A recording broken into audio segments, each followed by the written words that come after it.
정교유착 의혹의 또 하나의 축, 신천지입니다. 경찰과 특검에 신천지에 대한 고발장이 제출됐지만 수사 결과는 아직 나오지 않고 있습니다.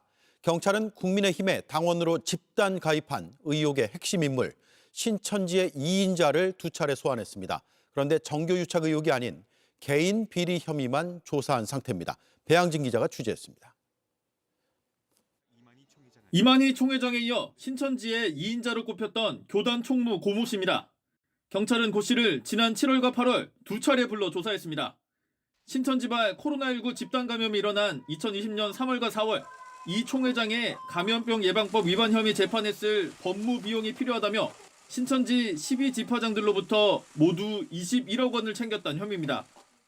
경찰 관계자는 돈을 준 지파장 대부분이 수사에 협조하지 않고 있어 돈 흐름을 확인하기 위한 광범위한 조사를 벌이고 있다고 설명했습니다.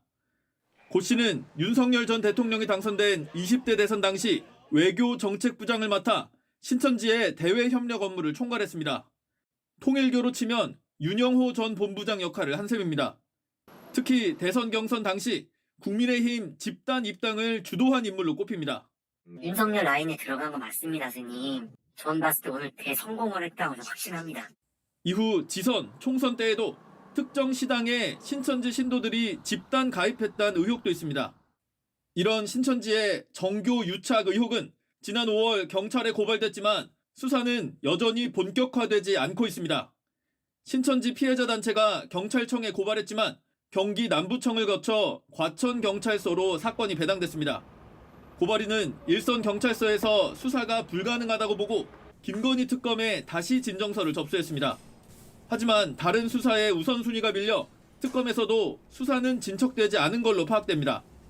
김건희 특검은 신천지 정교 유착 의혹 역시 경찰 국가수사본부로 이첩할 가능성이 높다고 설명했습니다. JTBC 배양진입니다. JTBC 뉴스를 시청해 주셔서 고맙습니다. 저희는 저녁 6시 30분 뉴스룸에서 뵙겠습니다.